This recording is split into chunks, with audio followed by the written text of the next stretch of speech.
फ्लैग्रेंट fields जमीन पर सबसे खतरनाक जगहों में से एक। ये आतिशफशानी इलाका इटली के शहर नेपल्स के करीब वाक़ है, जहां 3 बिलियन से ज्यादा अफराद रहते हैं। लेकिन ये मकाम इतना खतरनाक क्यों है? फ्लैग्रेंट फील्ड्स में आतिशफशां के 24 दहाने हैं जो किसी भी वक्त उबल सकते हैं।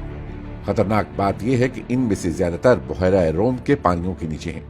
यहाँ ज़ेर जमीन मौजूद एक आतिशफशां तकरीबन 3 लाख लीटर लावे से भरा हुआ है और इसमें दीगर जहरीली गैसें भी फाल हैं।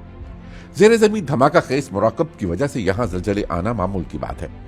एक मरतबा तो यहाँ एक माह में ही 1100 जलजले महसूस किए गए। अगर यहाँ आतिशफशानी हुई तो क्या होगा? अगर छोटा धमाका हुआ तो लावा और राख करीबी शहरों और नेपल्स के कुछ हिस्सों को ही मुतासिर करेंगी, जबकि जहरीली गैसें फिजाई आलूदगी को बढ़ा देंगी। लेकिन अगर बड़ा धमाका हुआ तो नेपल्स और आसपास के इलाके राख में दफन हो जाएंगे। गैस और पिघली हुई चट्टानों के तौदे रास्ते में आने वाली हर चीज को जलाकर राख कर देंगे। और अगर इंतहाई शदीद धमाका हुआ तो ये राख के शदीद बादल छोड़ेगा, जो आलमी मौसम पर भी असरअंदाज हो सकता है।